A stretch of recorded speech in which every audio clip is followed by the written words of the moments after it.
في فيديو اليوم اخترت باش نعمل لكم أكثر حاجة نحبها. أكيد الكلنا نعرفوا الماربل كيك اللي فيها أكثر من شكل، سواء الماربل كيك الأصلية اللي هي تكون عبارة عن طبقة من خليط الفانيليا نصبوا فوق منه طبقة من خليط الشوكولاتة، وكيف نقسموها يجي شكلها كيف من هكا. وفما التايجر كيك وإلا الزبرا كيك أو الكيك الرخامي، وكلها مسميات تختلف حسب صب خليط الكيك مش أكثر. اليوم اخترت النوع البسيط الماربل كيك الأصلية البسيطة. كان عجبكم الفيديو اعملوا لي لايك، وكان أول مرة تشوفوا قناتي اشتركوا وفعلوا الجرس باش يوصلكم فيديوهاتي. ويلا نبداو.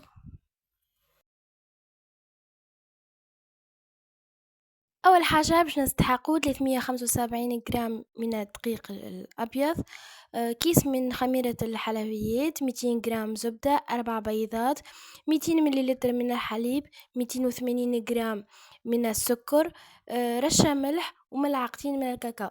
وتنخلي لكم المكونات الكل مكتوبين في الديسكريبشن بوكس، كان تحبوا ترجعوا لهم ولا تعملوا كابتشر. خذيت البول اللي باش نخلط فيها وخليت فيها كمية الزبدة مع السكر، وباش نركزهم حتى لين يكون الخليط كريمي.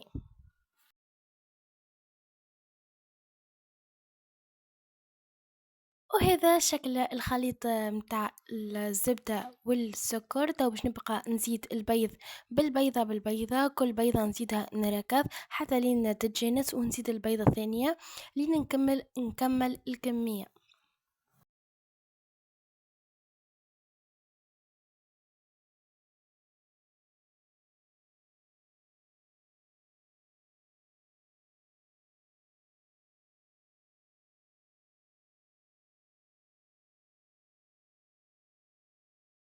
المرحلة هذه بعد ما خلطنا الزبدة والسكر والبيض، تو باش نزيد نصف كمية الفارينة، وبالطبيعة لازم نغربلوها قبل. وباش نزيد كيف كيف كيس خميرة الحلويات ونغربلو كيف كيف.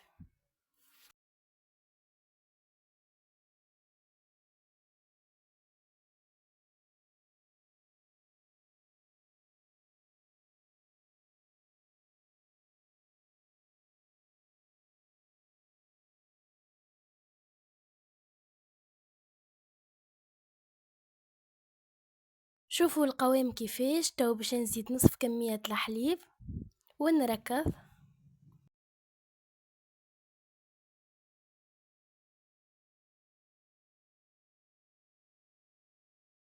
وبعد ما تخلط باش نكمل نضيف كمية الدقيق المتبقية باش كيف كيف باش نغربلها ونزيدها.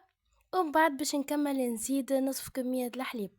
معناها خلطنا الزبدة والسكر، ركزناهم منيح، زدنا البيض بالبيضة، نصف كمية الفارينة، زدنا نصف كمية الحليب، ونرجع نزيد كمية الفارينة المتبقية وكمية الحليب المتبقية. إن شاء الله يكون كل شيء واضح وكل شيء مفهوم.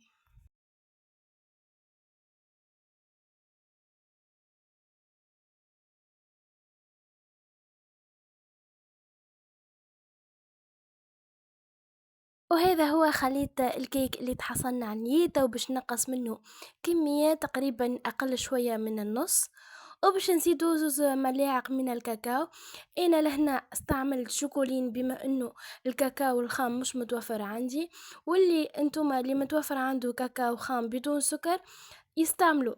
سينو يستعمل كيفي انا عملت شوكولين، خلطته من الكولور جا فاتح، دونك عندي طبع شوكولاته هذيك باش نسريه ونضيفوه باش الكولور يغمق ويعطي اكثر ما طعم الشوكولاته. خذيت المول هذايا اللي هو مول الكيك الاصلي، تكون هكايا بالشكل هذايا، وباش نخلي كميه من الخليط الطبيعي، وفي الوسط باش نزيد تبقى من خليط الشوكولاته. الفور بالطبيعة يكون يسخن على 180 درجة أول ما بدينا نحضروا الكيك.